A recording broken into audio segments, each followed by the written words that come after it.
I think doing animal rights activism, we challenge people on their morals and ethical beliefs not aligning with their actions. And so for me, this is about us as animal rights activists aligning those morals and ethics around animal use and exploitation.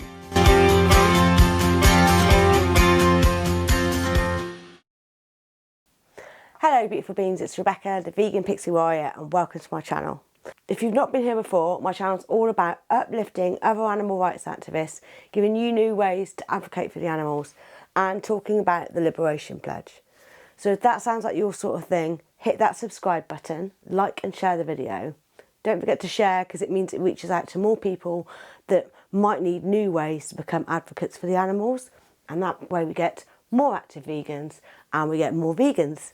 And we get animal liberation, which is what we all want, right? Today's video is an interview with the person that inspired me to take the Liberation Pledge. His name's Mark. He's an animal rights activist, phenomenal, dedicated animal rights activist. And I stayed with him briefly in London for the Animal Rights March in 2019. And he had a fork bracelet on. So he talked about it and he changed my mind about the Liberation Pledge. I'll let him explain in the video why he took the pledge. I hope you enjoy it and I hope it inspires you to take the pledge too. So, hello Mark. Thank you so much for finally saying yes to coming onto my channel. For those of you that don't know who Mark is a mutual friend. George is our mutual friend, isn't he? George Martin.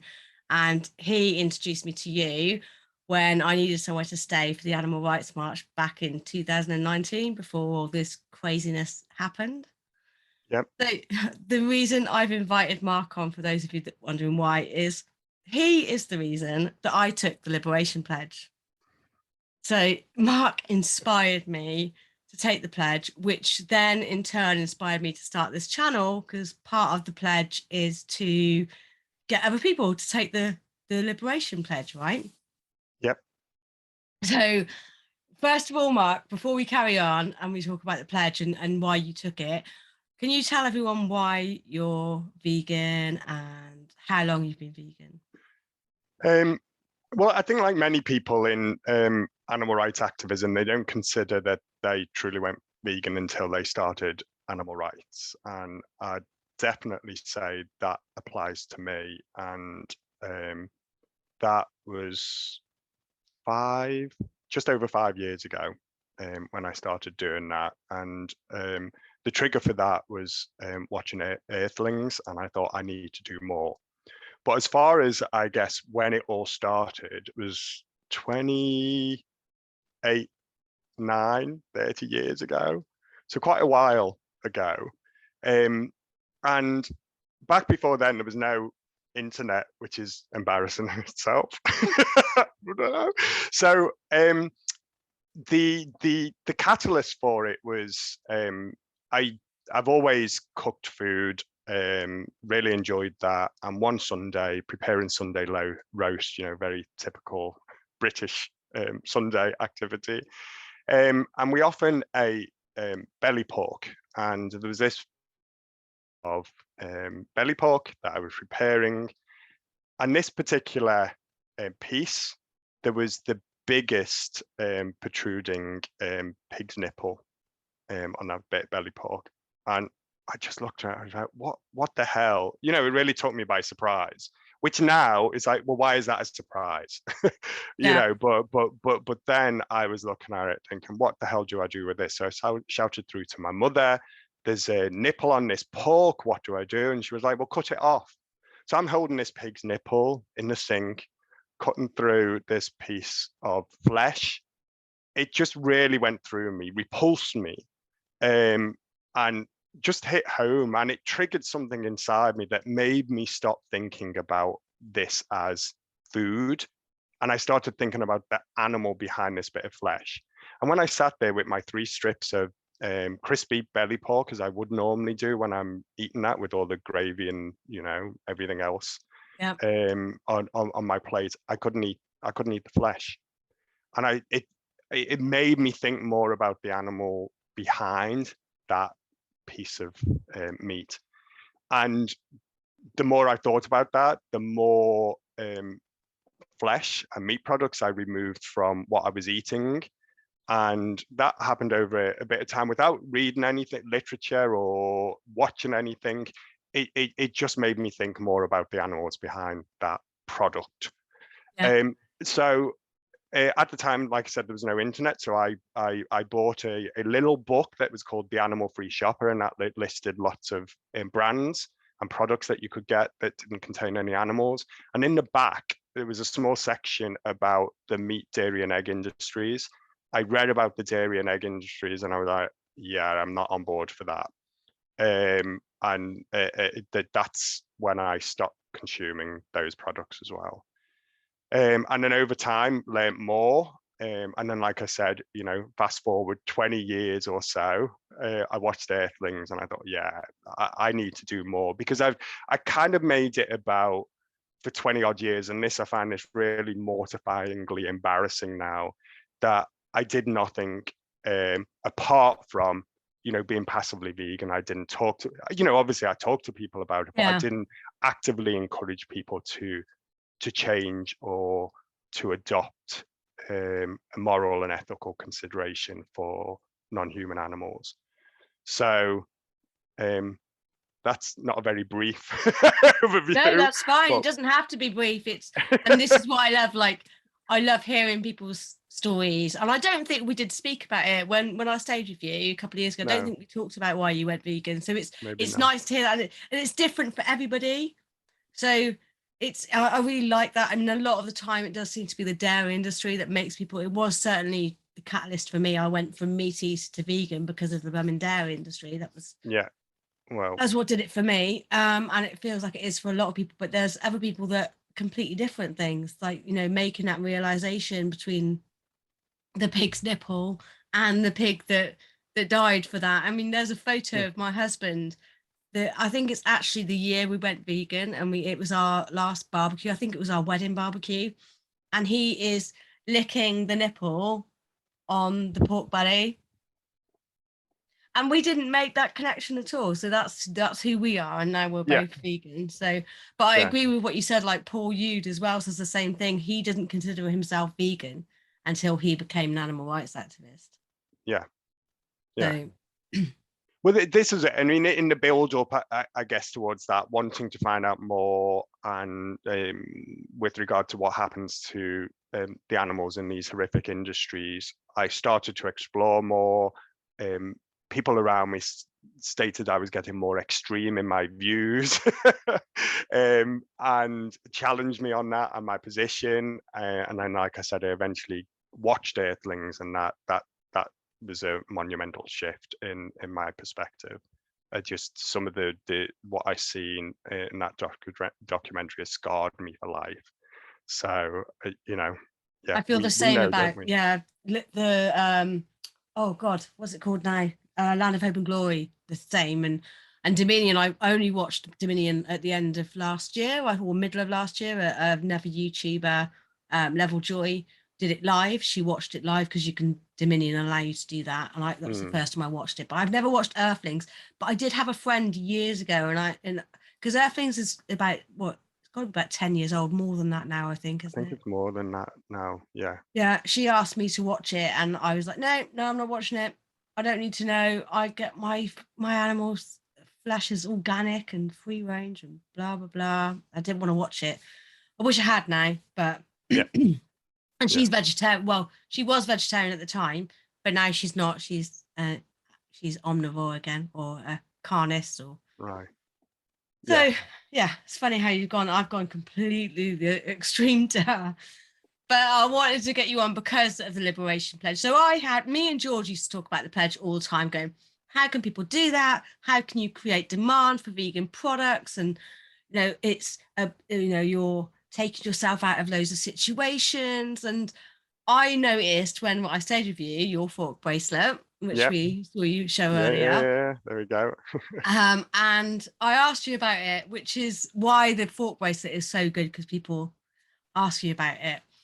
So can you share with everyone else what inspired you to take the Liberation Pledge?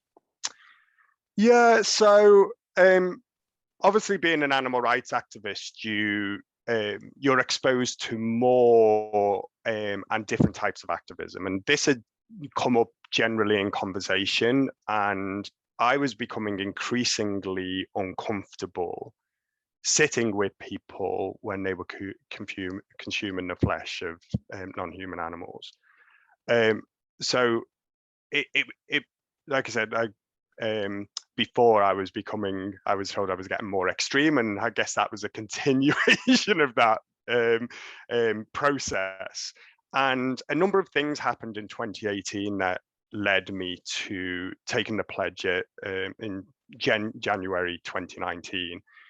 The first one was going to Vegan Camp Out, and I attended a talk about it, and sort of explaining the history, what was the inspiration, which you've covered via this channel. So your regular viewers and listeners will know of that.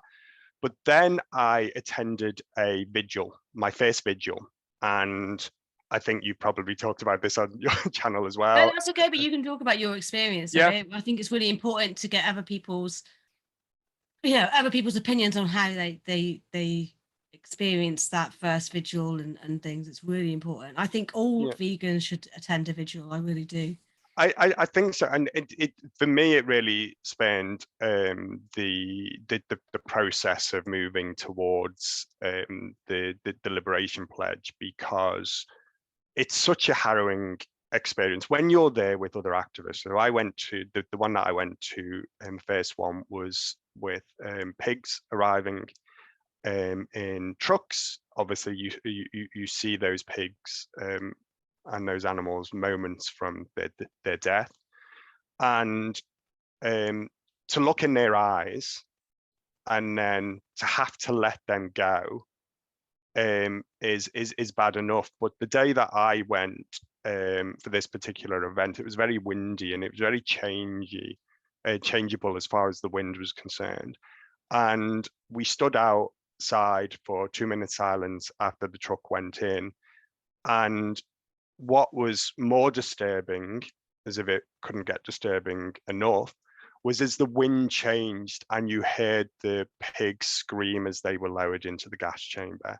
So it would be silent and then the wind would change, blowing that sound in the other direction. And when you're there with other activists, and trucks are arriving and you're taking footage and you're commenting on social media and those sorts of things, you're just in that moment, working through that, and you have that support. But when I got home that night, at home by myself, I've never felt as low as that moment. Processing that, the images, thinking about, well, what do I post on social media? What do I say around that? But just being there alone with those thoughts was so depressing. And it was such a low moment and so emotionally draining, and obviously really hit home the reality of what these animals go through, reinforced that. That when I went for a work Christmas lunch, as we do every year with many clients, so there was, think about 18 to 20 clients on this long table. My colleague and friend at work who had organized it, she's vegetarian, she asked about what was possible from a vegetarian vegan option. They said, don't worry, we can accommodate it. And she just accepted the set menu, and we went and we sat down, and every course that came out for everybody else had animal flesh or dairy or eggs, whatever it might have been on there, which was bad enough. But then they brought out a next course, and it was foie gras. And, every sort of animal flesh or byproduct is horrific anyway. But what really hit home with me with this was a client was sat next to me, and they said, don't say anything. I know what I'm eating, but I really want to enjoy it. And I was just sitting there thinking about those ducks and what they'd gone through. I was thinking about the vigil. I was thinking about everything else. So I was thinking, okay, you just want to sit there and enjoy that violence on your plate when I've just got all this trauma going through my head of what happens to these animals. And you just want me to sit here like it's irrelevant, it doesn't matter, because you want to enjoy that moment. And it was at that point that I just thought, I can't do this anymore. That's enough. I can't sit there and enjoy those moments. I can't laugh. I can't have banter. I can't have casual conversation when this is all that is going through my head. I can't fake it anymore. That's it. So that was kind of the lead up and the build up to it. Yeah. And it makes complete sense. And I think all vegans have that moment where they're sat with people where, and especially activists, especially animal rights activists, like you said, and it very true, we're exposed so much more being animal rights activists, whether we're on the streets and we're watching the screens and talking to the general public about it, or we're stood outside a slaughterhouse and paying respect to the animals that are going in. It's in your brain all the time. Like when a family member said to me, "Oh, it was just bits of chicken though." I said, "Yeah, but it doesn't matter." She goes, "Yeah, but it wasn't the whole chicken." But it doesn't matter whether it's the whole chicken on your plate or little slabs of their flesh. I still see that chicken being hung from their ankles and having their throat slit. That's what I see when you're eating these animals, or the pigs being loaded into the gas chamber. And for someone to turn around to you and say, "Don't say anything, I want to enjoy this." Yeah. I get that. Yeah. And it didn't sit right for quite a few people there either, as far as eating that, and quite a number of people who attended didn't eat that particular course.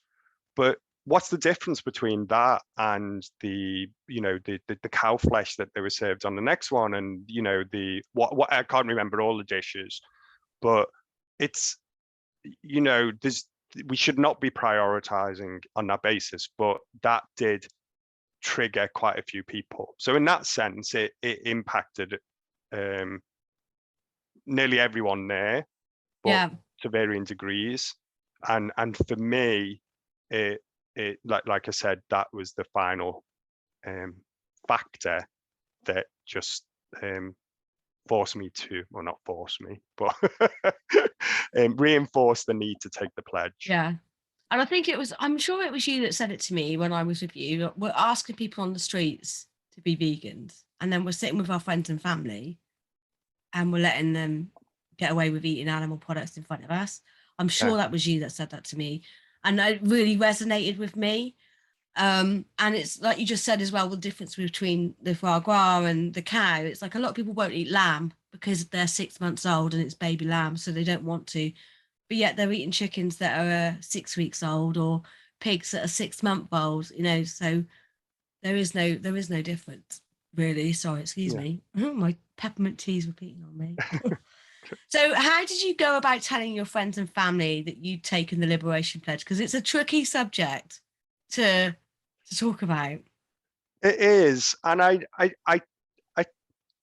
because the process was, like I said, a bit gradual, and I thought about it through a good proportion of 2018, that it came up in conversation generally, when I talked about throughout 2018 raising it. So said I was going to do. I talked to people a lot about how I was thinking about it, rather than saying I was doing it initially. This is what I'm thinking about. This just makes sense to me. I feel it's an important thing to do for myself and the animals. So it was just casual conversation initially, and once I'd done it, it was just telling people, okay, this is now the new normal, I guess. And how did they react? Was there any negative reactions? Yeah, I mean, anybody who does it no doubt experiences similar things. It's like, well, how are we going to eat together? I how is this going to work? And particularly in a work setting, colleagues at work were saying, you can't do this, because we were going out, going out with clients for social interactions, whether that was lunch or evening meals and such like. So and also work events, with other colleagues. It might be a working lunch, or it might be a after work event that you do with just colleagues. And I think probably from a work setting, it was questioned. Well, there was more concern for that from people, but just generally, how is this people question how it's going to work. So I don't think I got any supportive comments from anybody. Okay, not even family. No. But you did have a really positive experience with a client you met in Amsterdam, didn't you? Well, it was actually Ireland. There might have been Amsterdam as well, but because I've been to a few cities and such like, but the one that really, well, there's probably a couple from work that I remember. One was with a client and another was with work colleagues. So the first one with a client was when I was going to another country, and they asked me and another supplier, let's get together socially before we have our work event and our meeting, and I'll take you for something to eat. We'll do dinner. And the supplier said, oh yeah, we'd love to join you. So this is the kind of standard partner that we work with a lot. So he was, okay, yeah, we'd love to. I thought, oh, this is a little bit awkward. So I messaged him separately and said, listen, I explained the pledge. I explained why I do it. And then I said, if I will be booking this restaurant, if you both want to eat with me, that would be great, join me. But if you don't, then I will join you after for a drink. You can go and go wherever you want, and then I'll join you. And he said, okay, I'll let you know. And then he came back and said, I booked the restaurant, and we all went for something to eat there. So the vegan restaurant that I was going to go to, we all attended, and they tried seitan for the first time. And said how much they enjoyed it. So in that sense, it was really a positive experience. So yeah, I just was very matter of fact. This is the situation. This is the options. What you want to do, in the hope that everybody would join me. But we have to accept that is not going to be the outcome all the time. No. And then in other work event with more people, it was actually Lebanon I went to in Beirut, where there were 2 vegan restaurants that I went to over 2 days. But after the work event that we went to the cafe opposite. We sat in a table in the corner away from everybody else. They were conscious of making that happen. And there were 6 or 7 of us who were sat there, and everybody ate plant-based. That's so good. Because and I went to the bathroom and I came back, and the night before I'd been with another colleague to the other second of the 2 vegan restaurants that I'd gone to, and we had shawarma. I think that's how you say it, and it was made of seitan. He said, this is the best shawarma I've had. We talked about why wine wouldn't be vegan. And then when I come back from lunch, we were sat there and he was telling everybody at the table why wine isn't vegan. Or, why wine could not be vegan, sometimes isn't vegan. So I thought, well, that was nice. He did the work for me in that sense. And that's what I love. That's my favorite thing about the Liberation Pledge. Like, one of the favorite things is the fact that it gets other people talking about veganism that aren't vegan, and they're asking questions and they're curious. And it feels to me, and I don't know if you agree, if you've had the same experience, it feels to me when I'm sitting with people that aren't vegan and we're having our vegan meal, it's more relaxed. Yeah. and they're more at ease to ask questions. In fact, like my brother did Veganuary and he's still carrying it on. Okay. And I swear that's because of the Liberation Pledge, because Yeah. every time I go up to see him in Cheshire, he like eats whole house eats completely vegan. So his kids and his girlfriend, and they all like, they go all in for us, and they, you know, they don't complain. And even the 10-year-old doesn't complain. He's like, what, is it really vegan? The first time he was like, no, it's not. I was like, this is the best ice cream I've ever had. And I said, that's vegan. He was like, no way. It's like in shock. And I'd like to think, I need to speak to him about it really, but I'd like to think it's because of the Liberation Pledge that he's done it, because it's made him think a little bit more, because he does ask so many questions when I go and visit him now. That's good. And this is the whole point of the pledge, isn't it? For our own mental health and well-being, from if we're looking at it from us as individuals, but from an animal's perspective, it's disrupting that society conditioning that normalizes that violence. So you're disrupting what would you'd normally accept if you're a vegan who's sitting there. And I think that comes back to the thing that you said about family, what you're accepting of what your family is doing. So it disrupts that thinking, like you said, for people who aren't used to particularly sitting with a vegan, gives them an opportunity to be a bit more open and relaxed around those conversations if they've not had them before, particularly. But even if they have like family and friends, it is a more relaxed situation to have the conversation. But like you said, from both angles, because I was just getting to a point where it was just so uncomfortable. And when it happens now, because I am in situations where I am sat at tables and other people are eating animal products, it's just not a positive experience for me, and I can't have a normal conversation with people in that situation. No, I'm saying there has been one occasion since I've taken the pledge where I've not been able to live the pledge, and that was my father-in-law's funeral. It just wasn't the appropriate time to do it, and it was social distance, and there was only a certain amount of tables, so I kind of was in that situation and couldn't really get out of it. So, but there have been some really positive experiences from taking it, and I'm so glad that we had such a long conversation about it, because I had such a misconception, because there's three ways to take the pledge, isn't there? There's one where you will sit with people when they're eating vegetarian food, one where you will sit in non-vegan restaurants but they have to eat vegan with you, and the third is just eating in vegan restaurants. And you've taken the third, haven't you? Is that right?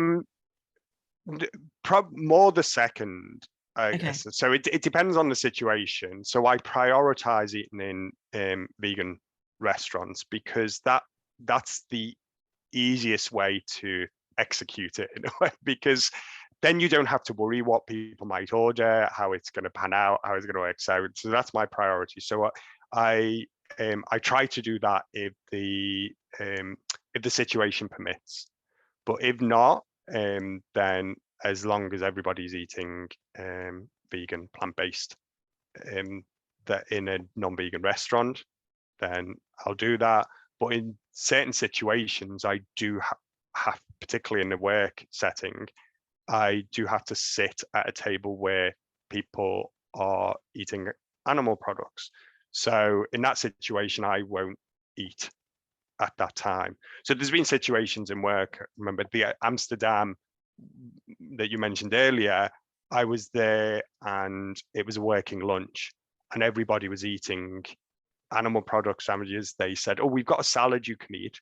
It had feta in it. But I know, on my way to the office. What's worse is when they go, oh, it's got fish in it. That's okay, isn't it? Yeah, yeah, exactly. We've all been there many times. Yeah. And so on the way to the office, I'd stopped at a cafe, and they didn't have that many options. It was more a juice bar, and they had raw food, bowls and snacks and stuff like that. I just got a few of those. So when everybody else had a comfort break, as they like to call it, go in the bathroom, I sat on the sofa outside the office and ate my energy balls. So, as long as you know and plan ahead, and I knew that would be the situation, would that have been ideally how I would have wanted it to pan out? No, but you work around it. And one of my colleagues said at the time, said, I really respect your principled stance on this. So, but it's not about me being respected, and we kind of know that as animal rights. No, it's about the animals being respected. That's what I always say to people when they say, I really respect you. It's like, no, I don't want you to respect me. I want you to respect the animals. But no, I get what you mean. Like the amount of people that have said to me before I took the pledge, when they sit with me and they go, do you mind if I eat this in front of you? And I'd be like, no, it's fine. But inside I was like, no, actually, do you know what? I do mind. I do mind that you're eating. I want to tell you what that animal's gone through to end up on your plate.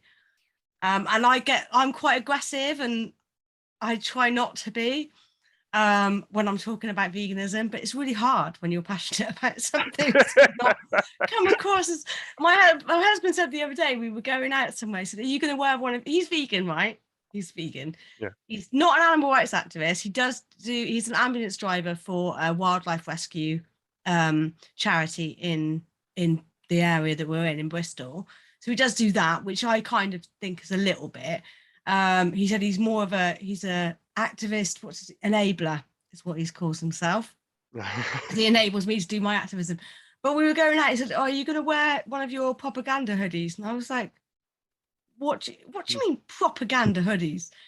Are you taking the mick? Like, yeah, I'm gonna, because I don't have to talk to anyone. I just walk around B&Q with my food didn't beg for mercy on my t-shirt, and people look at it. So that's what I'm gonna do. I was a bit pissed off with him for that. well, I was up in the Northwest visiting family this weekend, and I walked in and I had a t-shirt that simply said plants on it. And we walked in and I took my jacket off, and my sister looked at it, one of my sisters looked at it and went, plants, and then rolled her eyes. So that was even a subtler form of activism. I think what did is that we were in the supermarket on our way to the vegan camp out last year, and I remembered I had a Save hoodie on, but I remember I had his t-shirt on and it said, veganism is extreme, but you're the ones with body parts in your freezer or something like that. And I took my hoodie off and I was like just wearing, this old lady just dragged my t-shirt out and went, what does that say, dear? And read it, and I walked off. And my husband was just like, oh God. And I went, look, you don't have to walk next to me, it's fine. Just like, if I'm stickering, he always walks ahead of me or something. He doesn't stop me, but I think it's like, all you seem to wear is your bloody vegan hoodies. And I went, well, I've put on a load of weight, that's my excuse, that's the only thing that fits me. So and it helps the animals, so it's a win-win. Definitely. Can you give an example, apart from the one that you've just given, another one that was a difficult situation to live the pledge? I mean, what I like to think is that if you think ahead, you can work around most situations. And like I said before, as long as you accept that not every outcome is going to be how you want it, then you just have to navigate that and work through it. But I think one of the more difficult ones for me mentally was a family event, and we went and we got a big house for a long weekend break. And there was the brothers, sisters, brother-in-laws, all the kids, and it was in a part of the UK that didn't have very many vegan options, unfortunately. But one night they got takeout and ordered all, and a lot of animal products were purchased, brought in to the house. They all sat downstairs and ate that together, and I went upstairs and hung out in the bedroom by myself to remove myself from that situation, because I didn't want to see it. And it's harder with family as well, because you have a stronger emotional connection to them, and when you see them indulging in the consumption of that kind of animal that violence. participation in violence and yeah, I get it. It's it's particularly when they know how you feel about it. It's harder, but you have to accept that. Not everybody is on board with the principles of it, unfortunately. No, I mean, I think it was my first Christmas after I'd taken the Liberation Pledge, and I was doing a Cuba Chief with George Martin afterwards, and he said, "How was Christmas?" I went, "Well, my family didn't want to be around. We invited them to come over. They didn't want to. We said we'd spend Christmas with them, but they'd rather have animals on the table than me round the table, and that hurts. Yeah, that really hurts. It's better now. It is a lot better now. I was at my mum's and my stepdad's. They've moved. They've got a new house, and they ordered a vegan Indian. So I was really grateful for that, and there are family members which are fantastic. Like I mentioned earlier, my brother is just incredible. Like, he covered up all the animal products in their fridge when I visited because he was worried it would upset me. And that was the first time I saw them after taking the pledge. It's been difficult the last 2 years because there's not been many chances to, put it into practice, really. But there has been a few come up. And can you name one that's a really positive, that's like outcome from your pledge or an experience? Well, I think the ones that I said before, like with the client experiences, or the larger team doing that's been good. And this last Christmas, we, from a work setting with the team, I talked to my boss about having lunch, and we ended up inviting the extended team, and we ended up going to a restaurant there. Everybody, it was a vegan restaurant, everybody at it, and one of the team members particularly said, "You're never gonna hear you probably never gonna hear me say this ever again, but I really enjoyed every course." So there were a number of people at that lunch who wouldn't normally go to a vegan restaurant and eat, multiple courses of plants. Fortunately, it was a nice restaurant. Which restaurant was it? Because there's so many good ones in London. Yeah, so it's probably my new favorite restaurant. It's Mallow. Okay. It's a relatively new one. So you've probably heard of Mildred's. I think I have heard of Mildred's. Yeah. So Mildred's has been around for a long time. It's been around since the 60s, hasn't it? That one. Yeah. And I think several years ago it was bought by somebody, and they've expanded it out, made it more of a bit of a chain. So I think they're about to open their fourth one in London now. And Mallow is an extension of their plant-based vegan empire restaurant business, I guess. So I was in London a couple of weeks ago, so with some friends in Crouch End, and we went to Miranda's, and I got really excited thinking it was the same place, but it wasn't. But it was really good, and their cakes were amazing, and the food was it was more like a cafe atmosphere. But yeah, one day. This is a little bit fancier. Get over to London. Yeah. we'll go and spend the night there. I don't need much of an excuse to go and eat food. No, nor do I. I'm blaming lockdown. I used to walk to work every day, and I'm working at home at the moment. So I like an hour every day walking is not happening anymore. That's why I'm blaming it on. And so how has the pledge affected you? You mentioned a little bit you found it uncomfortable. So how has it affected you mentally, emotionally? I think just obviously being around people when they're not eating animals is such a much more positive, relaxing experience. Okay, then you've got the issues of navigating that with people that you don't normally spend time with. So that is a challenge, but overall it's much more positive. And we often, I think, doing animal rights activism, we challenge people on their morals and ethical beliefs not aligning with their actions.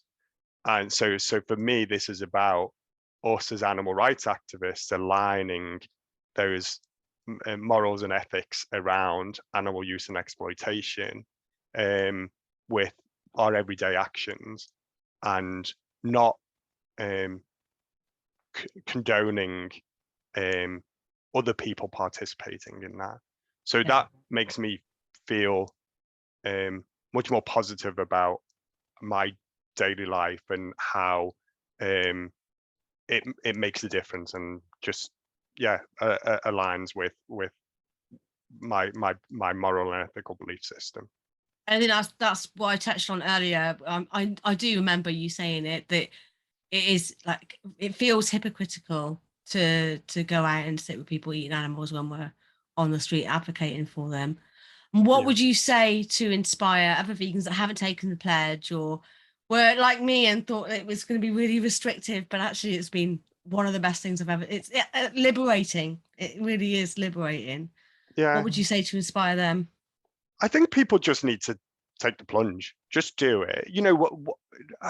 It depends where people are with their thinking of it, and there's content out there that talks a lot more about the practicalities of it, how it works, and if they don't know the ins and outs of it, just find that content, understand how it can be woven into your everyday life. And I think the thing about the pledge and what you've talked about before, those how different people apply it every single day, and that sort of level of application of it, then think about that a little bit more, how you'd navigate it, how you'd work it out, how you'd apply it, and then just do it. But talk to people about it in advance as well, so people know it's coming.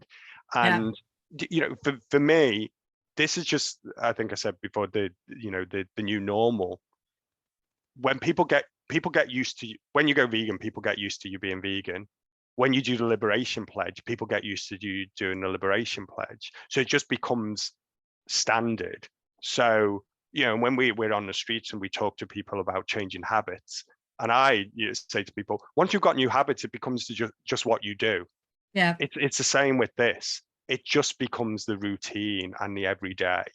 And I'm not saying it's going to be simple always, in every sometimes, situation. Yeah. Like I went when I was in London a couple of weeks ago, we stayed with friends, and he's the biggest meat eater. Like, he hates vegetables, like hates plants. He cooked us a tandoori tofu, and he cooked us a whole vegan Indian meal for him, his partner, his kids, me and my husband. And it was pretty good. And he's like, some of it was hit and miss. He overcooked the tofu a little bit, but he made that effort, and I was just so grateful to him for doing that with us. And the next morning we ordered from Miranda's, we ordered takeaway for a breakfast from them, and they tried it. They didn't like all of it, but they tried it, and they made that effort, and that's what matters. And you'll find that the people that actually give a shit about you they want to make you happy. They want you to be happy, and they want you to be settled and enjoy your time with them. And I think you're right. Giving them notice and telling them way in advance is really important. Yeah, and absolutely. And I mean, I talked about my family earlier, and my mother and her boyfriend are now vegan, and that's a consequence of me being more vocal. And when I said about my family at that particular holiday event, that's not standard. If I'm there, it's vegan. I went up, was it October, I think, last year, for my nephew's birthday party, and all the buffet was vegan. And this was extended family, and because it was like, well, if you want me to come, the drill. And my sister and her husband and their kids don't eat a lot of animal products anyway. They're more or less veggie day to day, so it wasn't a big leap, but still there were extended family coming in there, and it's just what they did. So the children's birthday party was vegan or plant-based. They clearly rather you be there than animals on the table, so that's exactly. That's good. Yeah.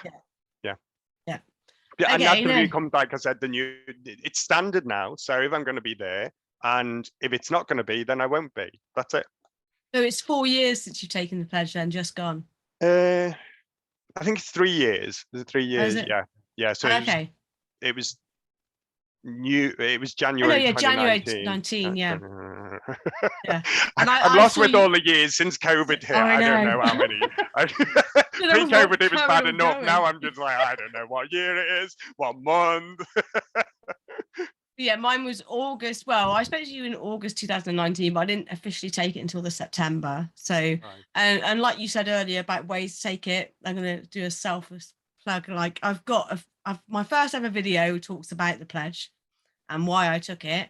And it is probably the worst video. I think I need to redo it because I'm just sat in this chair like, can't move, so nervous. And then I've got other videos of experiences that I've had and what I did in those experiences that might help. I need to do some work ones, which I keep saying, so I might do that at some point this week. But yeah, no, thank you for coming on, and thank you for talking to me about the pledge and inspiring me to take the pledge, because I had a misconception about it, I think, before I met you. Well, that's what signing up to the pledge is all about. But I do remember the conversation being in my kitchen with you, chatting about it. So I think I was cleaning the AV masks ready for the next day for the cube, I think. Yeah. Sat on the floor cleaning those out. Yeah. And it was really interesting, and it really opened my eyes up. And yeah, I will never go back now. It's thank you. I just want to say massive thank you for doing that for me. No problem. Well, that's what we're here to do, to encourage each other and challenge each other on our positions and what we think, because if we don't do that as animal rights activists, nothing is going to change, is it? No, never. I hope you enjoyed that. I really liked talking to Mark about why he'd gone vegan and his liberation pledge. If it has inspired you to take the pledge, please drop a comment below and let me know. I'd love to find out. Also, let me know your experiences about the pledge, if you've had a positive one or a negative one, because I'd also like to share that on my channel if you'd be up for coming on and being interviewed. Don't forget to hit that subscribe button, like and share this video, and I'll see you next time, Beans.